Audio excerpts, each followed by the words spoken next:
కందిపప్పు చప్పడపప్పు తయారు చేద్దామని పప్పు అయితే కడిగేసుకున్నా. ఒక 2 సార్లు కడిగేసుకొని కొద్దిసేపు అయితే నానబెట్టేసుకున్నా. వీటిలో మంచిగా నానింది. ఇందులో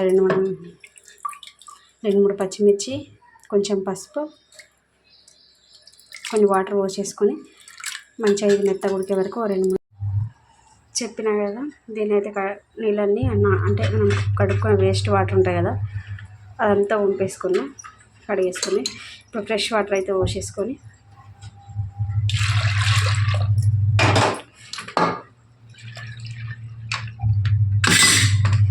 ఇంకొన్ని వాటర్ అయితే మనకు పడతాయి. కొన్ని వాటర్ పోసుకున్న తర్వాత సరిపోతుంది, లేకపోతే పొంగుతుంది. సరిపోతుంది. ఇప్పుడు ఇందులో మనం కొంచెం పసుపు,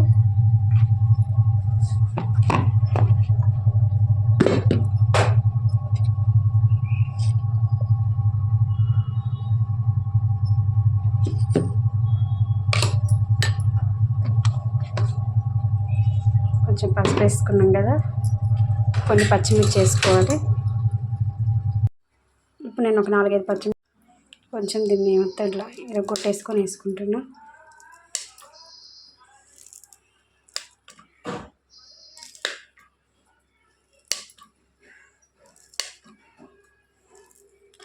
టమాటా మీ ఇష్టం ఉంటే వేసుకోవచ్చు, లేకపోతే లేదు. నేనైతే వేసుకుంటున్నా. ఎవరు కొందరు నచ్చిన వాళ్ళు అయితే వేసుకోకుండా పర్లేదు. జై శ్రీరామ్.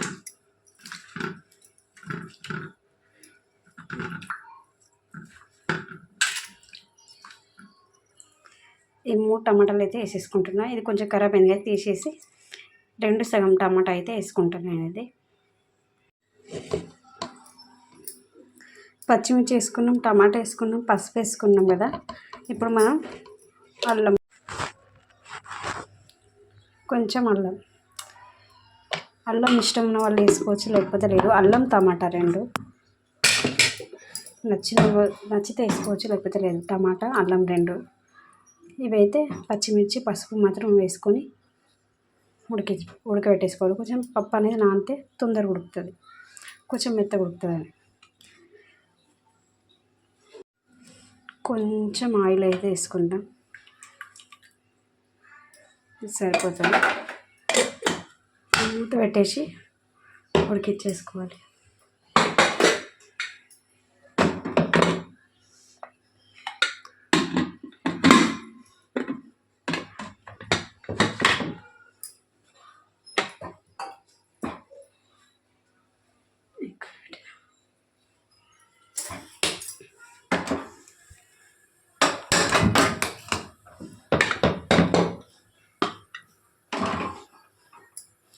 రెండు 3 విజిల్స్ వచ్చే వరకు దీన్ని మంచిగా ఉడకబెట్టేసుకొని 3 విజిల్స్ తర్వాత దీన్ని బంద్ చేయాలి.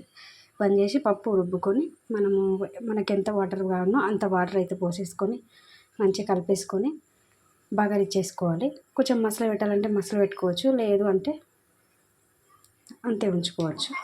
ఇది చిన్నపిల్లలకు కూడా పెట్టవచ్చు, మనం కారం తక్కువ వేసుకుంటాం కాబట్టి. పప్పు అయితే ఉడికిపోయింది, మనకు గాలి అంతా వెళ్ళిపోయింది. తీసేసుకుందాం. ఇట్లా మెత్తగా ఉడికింది కదా. మీకు ఇట్లానే కావాలనుకుంటే దీన్ని బగారీ చేసుకుంటే అంటే తాలింపు పెట్టేసుకుంటే సరిపోతుంది. లేదు మాకు ఇంకా లూజ్గా కావాలనుకుంటే కొంచెం వాటర్ పోసి కొద్దిసేపు మసాలా పెట్టుకొని మనం తాలింపు పెట్టుకోవాలి. నాకు ఇంకొంచెం వాటర్ కావాలి కాబట్టి మీకు ఒక్కసారి ఇట్లా రుబ్బేసేసి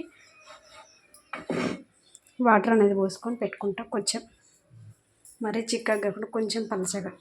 నేనైతే కొంచెం రుబ్బేసుకున్నా. ఇప్పుడు వాటర్ పోసుకుంటా.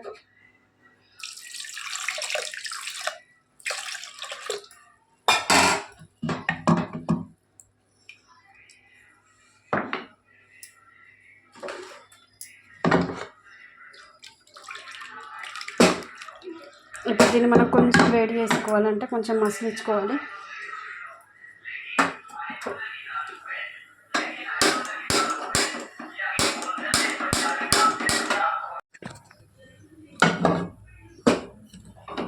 ఇప్పుడు ఇందులో కొంచెం సాల్ట్, మనకు సరిపడా సాల్ట్ అయితే వేసేసుకొని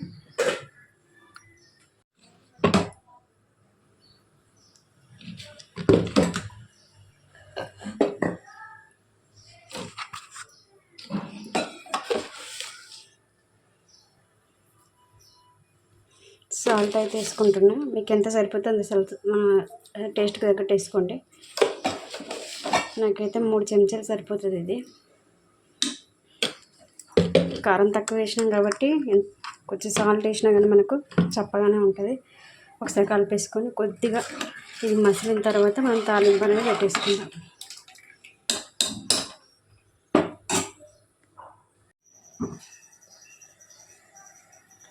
ఇట్లా మనకు ఒక 5 మినిట్స్ మసిలితే సరిపోతుంది.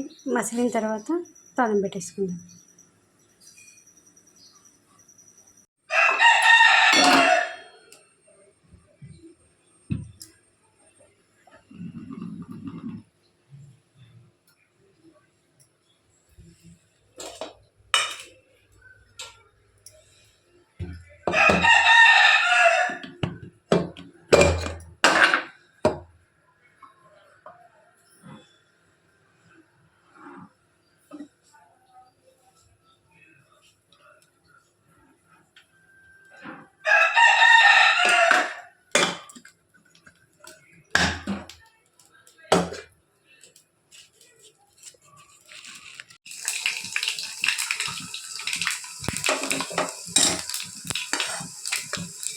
జీలకర్ర ఆవాలు కొంచెం ఎల్లిగడ్డ వేసి తాలింపు అయితే వేస్తున్నాం.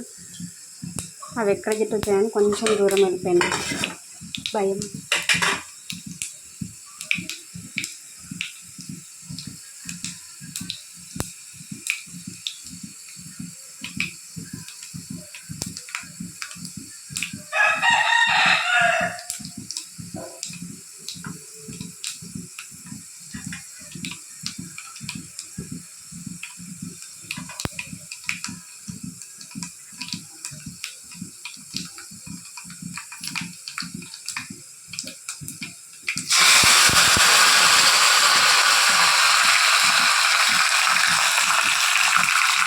కొంచెం కల్లమాకు,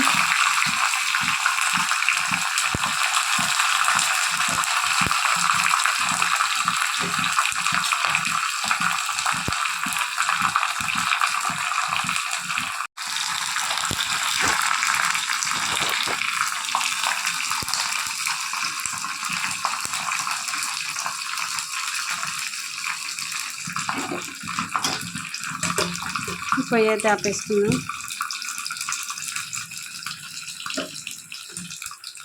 ఇప్పుడు ఈ తాలింపు మొత్తం ఇందులో వేసేసుకున్నాం పప్పులో.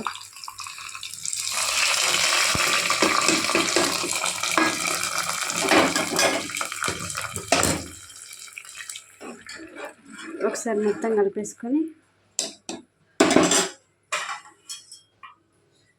మొత్తం కొత్తిమీర అంతా వేసేసుకున్నాం.